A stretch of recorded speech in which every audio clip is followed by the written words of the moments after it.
seorang ayah meninggal dunia, dia meninggalkan hutang, hutangnya dibayar melalui tirkah.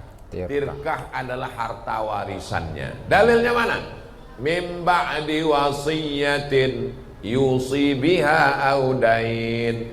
Harta warisan tidak boleh dibagi sebelum diambil wasiat sepertiga dan dibayarkan hutang. Keluarkan wasiat sepertiga, dibayarkan hutang, baru boleh dibagi. Jadi orang meninggal itu hutangnya dibayarkan melalui tirkah, melalui harta warisan. Adapun anak, apakah wajib seorang anak membayarkan hutang orang tuanya dari uangnya pribadi? Tidak wajib. Tapi kalau dia mau berbakti, maka dia bayarkan. Engkau mau berbakti kepada ayahmu, bayarkanlah. Kalau kau tak mau membayarkan, tidak apa-apa, karena engkau tidak wajib menurut hukum Islam. Harta wajib dibayarkan dari harta ahli waris yang ditinggalkan. Jelas? Siap, jelas. Tapi saya tidak menyuruhmu untuk durhaka kepada orang tua. Walaupun orang tuamu tak memberimu makan dan dia tidak memberimu nafkah, sekarang setelah kau remaja dewasa mau nikah, lalu kau bayarkan, kau anak yang luar biasa, Allah akan membukakan pintu rezekimu dan anakmu akan menjadi anak yang berbakti kepadamu. Amin. Adapun orang tuamu yang tak baik, khudh ma safa da'ma kadar, ambil yang jernih, buang yang keruh, toh dia sudah meninggal dunia. Maka orang yang meninggal dunia itu, kata Nabi SAW, uzkuru mahasina mautakum. Orang yang sudah meninggal sebut yang baik-baiknya saja. Jelas? Jelas, oke, siap. Saya nanya, hukum orang yang meninggalkan sholat karena sakit. Karena kemarin saya meninggalkan sholat untuk menjaga ibu saya yang sakit.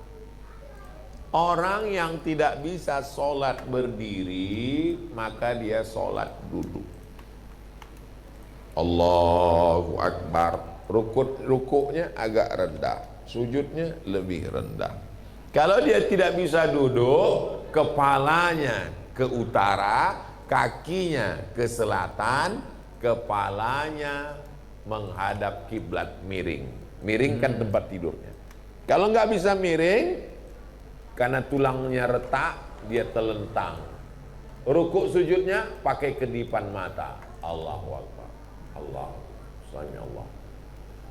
Kalau dia tidak bisa juga, kita sholatkan. Namanya sholat jenazah. La kafarata laha illa dzalik. Kalau air kencingnya netes terus, dimandikan, dicucikan, dibersihkan, pakaikan pampers setelah masuk waktu. Sebelum masuk waktu tak boleh. Setelah azan, pakaikan pampers, wudukan. Tak bisa wuduk, tayamum kan. Lalu kemudian sholat jamak, tidak pakai qashar. Zuhur 4, asar 4. Nanti maghrib 3, isya 4. Jadi sholat dia 3 waktu. Subuh, zuhur, tarik asar, maghrib, tarik isya. Tidak ada yang menggugurkan sholat. La kafarata laha illa dzalik. Mudah-mudahan anak-anak sabar mengurus orang tuanya. Amin. Tak sabar kau mengurus orang tuamu. Berapa lama sudah kau urus orang tuamu ini? Sudah 3 bulan Pak Ustadz, saya lelah. Seandainya dulu dia berkata seperti yang sama, kau sudah mati sekarang. Ya, betul. Seandainya dulu orang tuamu berkata, aku lelah ngurus kau nak, kau uruslah diri. Udah, kita ini udah mati semua. 5 tahun, 10 tahun dia ngurus kita. Kita memandikan dia cuma 3 kali, dia memandikan kita 10 kali. Merawat. Kalau orang tuamu masih ada, berarti Allah sedang meletakkan sesuatu yang mulia pada dirimu. Tiket surga. Ridallahu fi ridal walidain. Ridho Allah terletak pada ridho orang tua. Izinkan saya bertanya pada malam yang berbahagia ini. Apakah kita berdosa jika kita menegur orang tua kita ketika tahu perbuatan yang mereka lakukan salah? Kuntum khaira ummah, kalian ini umat yang terbaik. Kapan kita menjadi umat yang terbaik? Ta'muruna bil ma'ruf, ajak orang buat baik, wa tanhauna 'anil, larang orang buat munkar.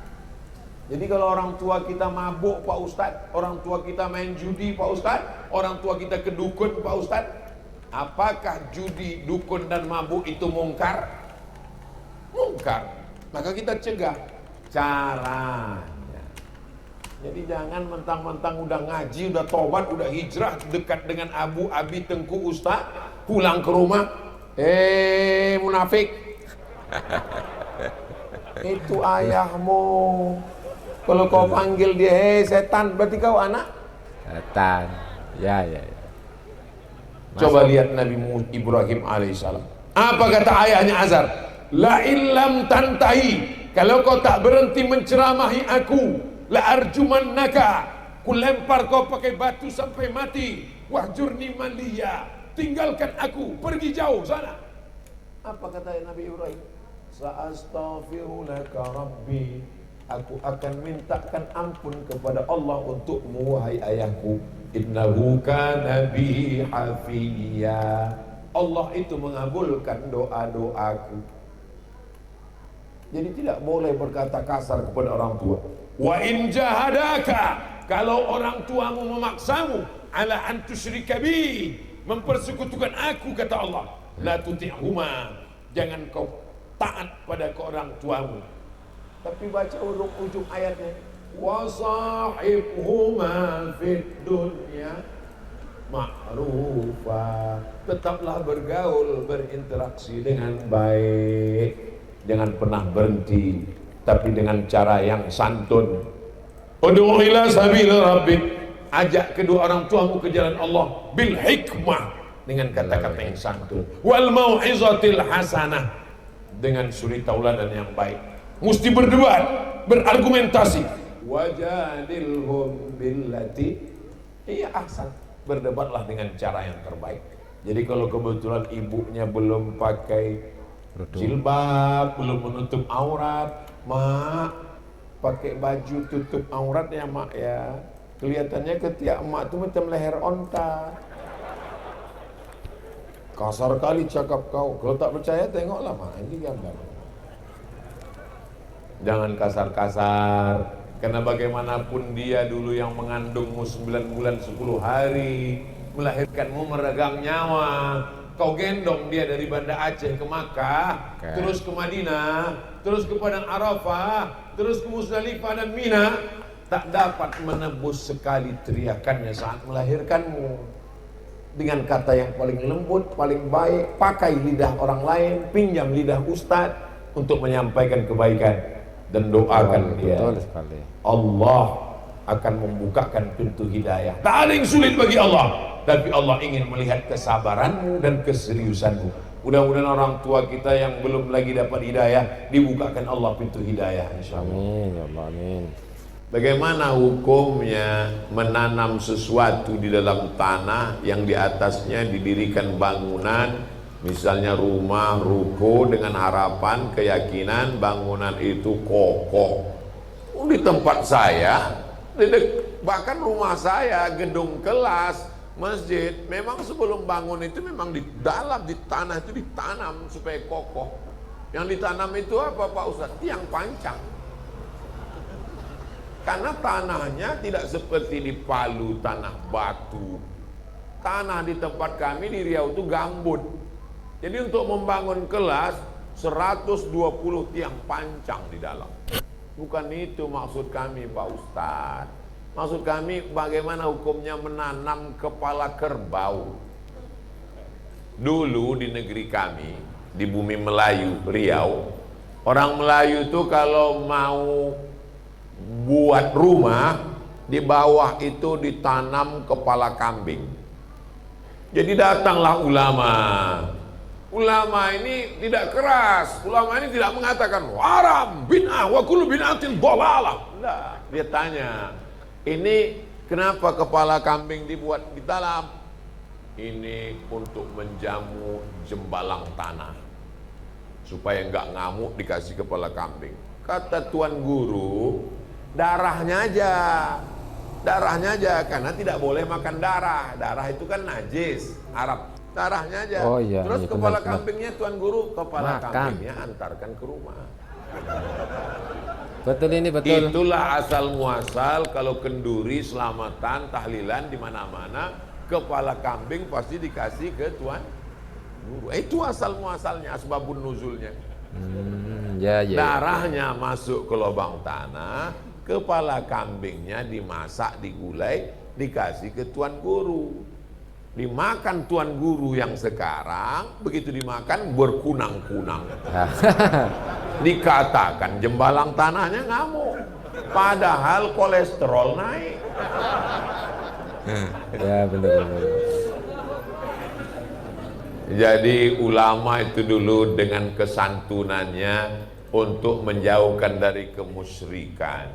Jadi menanamkan kepala kambing, kepala kerbau ke dalam tanah itu di mana-mana di kampung halaman kami. Tapi kemudian ulama dengan kesantunannya merubah darahnya yang masuk ke dalam, lalu kepalanya tidak lagi. Di Mesir itu luar biasa Bapak Ibu. Dikirimlah sahabat Nabi ke Mesir, namanya Amr bin As. Jadi gubernur pertama Mesir. Tradisi orang Mesir bukan memasukkan kepala kerbau, menghanyutkan anak gadis ke Sungai Nil. Oh iya. Jadi ternyata jin di Mesir itu lebih keren. Seleranya nggak kepala kambing, anak gadis guys. Anak gadis dikasih perhiasan cantik-cantik, dihanyutkan ke Sungai Nil. Amr bin As marah. Kenapa kalian menghanyutkan anak gadis ke Sungai Nil? Ini Sungai Nil kalau tidak dihanyutkan anak gadis, nanti Sungai Nil kering. Kalau kering gandum tidak tumbuh. Nanti kita akan mati kelaparan. Amr bin As kirim surat. Dikirimlah surat untuk Khalifah Umar bin Khattab. Wahai Umar bin Khattab, orang Mesir menghanyutkan anak gadis supaya air Sungai Nil naik. Tolong berikan solusi. Umar bin Khattab buat surat kecil, balas, masukkan ke dalam amplop, tulis surat besar, hanyutkan sungai air surat ini ke dalam Sungai Nil. Amr bin As gubernur Mesir penasaran, apa isi amplop ini? Dibukanya, dilihatnya isinya. Min Abdillah, dari hamba Allah, Umar bin Khattab, ila nahrin Nil, untuk Sungai Nil. In kunta tajri min qibalillah fajri, kalau kau mengalir karena Allah, mengalirlah. Wa in kunta tajri min qibalis syaitan fala tajri, wa in kunta tajri min qibali nafsika fala tajri, kalau kau mengalir karena dirimu, tak usah kau mengalir sampai hari kiamat. Digulungnya lagi, dimasukkannya ke Sungai Nil. Besoknya air Sungai Nil naik 16 farsah, 8 meter naik ke atas, dan menghanyutkan anak gadis. Hilang sejak zaman itu, tidak ada lagi, karena jin-jin Sungai Nil takut kepada Umar bin Khattab. Allahu Akbar. Kisah ini ada dalam kitab judulnya Al-Bidayah wan Nihayah, ditulis oleh Imam Ibnu Katsir yang menulis tafsir Al-Qur'anil Azim. Itulah mengapa para ulama biasanya, para habaib, kalau diminta untuk mendirikan rumah, buat ruko, buat kantor, biasanya mereka tidak lagi melakukan itu untuk jin jembalang tanah, tapi mereka usir dengan zikir. Afdhalu zikri fa'lam annahu la ilaha illallah, la ilaha illallah. Habis itu kepala kambingnya tidak dikasih ke sana, dimakan bersama-sama. Kenduri memohon perlindungan dari Allah Subhanahu wa ta'ala. Bagaimana cara mendekatkan atau mendatangkan jodoh untuk saya? Nah, ini keren nih, keren. Saya seorang akhwat. Rezeki harimau tidak tertukar dengan musang. Kalaulah rezeki musang ditangkap, tahu musang? Tahu. Bukan musang king, itu durian. Kalaulah rezeki musang ditangkap harimau, maka musang itu sudah punah di dunia ini. Apakah masih ada musang sekarang? Masih. Kalau musang itu rezekinya diambil harimau, karena harimau lebih cakarnya lebih tajam, karena harimau lebih kuat, lalu dimakannya rezeki musang, maka sudah lama musang itu punah. Namanya musang saurus. Buktinya harimau tetap ada, musang tetap ada. Itu bukti bahwa rezeki sudah dijamin Allah Subhanahu wa ta'ala. Apa kata Imam Al-Hasan Al-Basri? Alimtu anna rizqi la ya'khudhuhu ghairi. Aku tahu rezekiku tak akan mungkin diambil orang. Fatma'anna qalbi, maka hatiku pun menjadi yakin. Rezeki kita tak akan mungkin diambil orang. Rezeki kita mesti kita yang mengambilnya. Kalau kita Ahlus Sunnah wal Jamaah, kita yakin rezeki itu punya kita dan kita berusaha untuk mengambilnya, insya Allah. Jadi calon suami kalian tak akan mungkin diambil oleh tetangga kalian. Amin. Amin. Malu pula orang mengambilkan. Jadi tak ada rezeki yang tertukar. Rezeki itu lebih tahu alamat kita daripada kita mengetahui rezeki kita. Begitu yang disebutkan dalam hadis Nabi Muhammad sallallahu alaihi wasallam. Tapi jangan gara-gara ini lalu kita menjadi Jabariyah. Kalau ditanya gimana, ada ingin menikah, serahkan pada Allah. Ini bukan Ahlus Sunnah, ini Ahlul Bid'ah, namanya Jabariyah. Sedangkan Ahlus Sunnah ada ikhtiar. Di sini ada Ustadz Ketua Ikat, ada alumni Azhar yang baru pulang, ganteng, cerdas, S2, hafal Quran, udah nikah. Ada yang masih lajang, temui Ustadz Tengku Fadil. Tengku Fadil ada tak stok-stok yang lama pun tak apa-apa.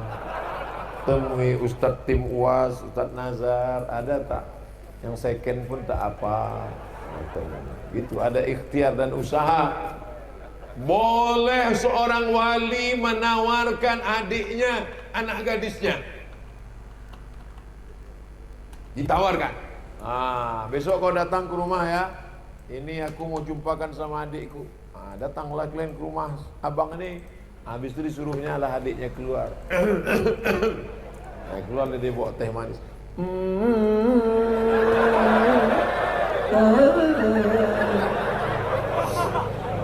Kau pun kau tengoklah sambil nengok teh.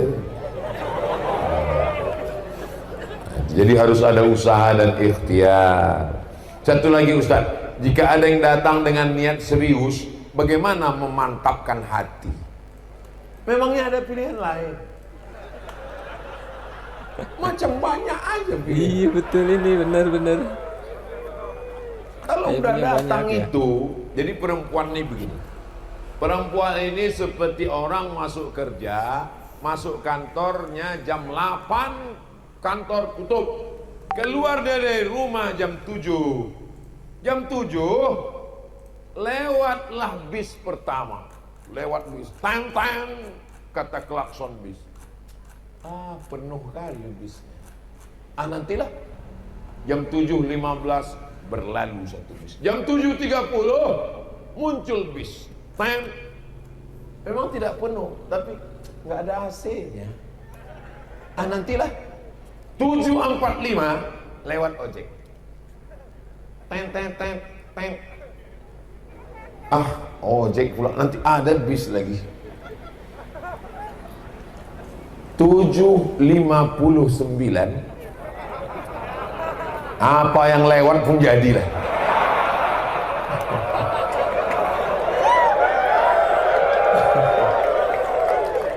Macam paham aja udah. Jangan banyak pilih, nanti terpilih-pilih, pilih tebu, terpilih bukunya. Kata talak 1, apakah sudah jatuh talak 3? Apa belum? Talak 3 bisa jatuh dalam 3 majelis. Di dapur, ku talak kau. Di ruang tamu, kutalak kamu. Di ruang Syekh Albani uncover. Pernahkah atau di satu majelis, kutalak engkau sebanyak bintang di langit. Jatuh dia 3. Tapi yang memutuskan perkara itu di Indonesia adalah Bapak Hakim. Maka mesti dilaporkan ke hakim, nanti hakim bersidang dan hakim memutuskan berdasarkan hakim ketua dan hakim anggota memutuskan talak ini adalah 1 atau 2 atau 3. Ustadz tidak berhak, maka tanyalah kepada Bapak Hakim di PA Pengadilan Agama Kota Palu. Karena kalau ditanya Ustadz nanti bingung sendiri. Tanya Ustadz ini mengatakan kelihatannya jatuh 3. Tanya ini jatuh, bingung saya Pak Ustadz. Itu kan hakim yang memutuskan. Apa hukum anak di luar nikah? Apakah anak yang lahir pertama dan kedua itu bukan anak saya Pak Ustadz? Dalam mazhab Syafi'i, Masya Allah, jazakumullah. Ternyata di Masjid Nurul Huda itu kalau udah habis waktu dia mati sendiri. Tadi udah habis. Ini waktu baru. Bisa mic itu di setel otomatis. Jadi sebetulnya ini waktu tambahan. Nah, sampai mana tadi ceritanya? Dalam mazhab Syafi'i, perempuan yang hamil nikahnya sah. Makanya tidak pernah Pak Kuan nanya sudah berapa bulan. Yang nanya sudah berapa bulan itu dokter. Pak Kua dia nggak urus itu, lengkap rukun syarat dia nikahkan. Maka jangan salahkan Pak Kua. Karena hukum Islam Indonesia ahwal syakhsiahnya pakai mazhab Syafi'i. Yang jadi masalah setelah anak lahir 4 efeknya kalau menikahkan orang yang hamil. Yang pertama, anak itu tidak bisa pakai bin bapaknya. Dan lu pakai bin siapa? Ya bin Abdillah, bin hamba Allah. Asal jangan bin Abdul Somad lah. Benar. Yang kedua, kalau anak itu ternyata lahir laki-laki, nanti anak laki-laki ini tidak bisa jadi wali untuk adiknya. Kalau adiknya nanti kedua, ketiga perempuan. Karena mereka tidak dianggap saudara seayah. Mereka dianggap saudara seibu tidak bisa jadi wali. Yang ketiga, kalau ternyata anak ini lahir perempuan, anak ini tidak bisa diwalikan oleh si bapak. Ya. Ini sudah dibawa ke Singapura Pak Ustadz. Ini DNA-nya sama. DNA nggak laku. Karena dalam Islam yang diakui itu akad, bukan DNA. Dia sudah ada sebelum akad. Yang diakui itu setelah akad. Nggak paham saya Pak Ustadz. Kertas tidak diakui kalau dicoblos sebelum hari H. Oh iya, benar. Jelas? Jelas. Oke, sip. Yang keempat, kalau meninggal si bapak, si anak tak dapat harta warisan.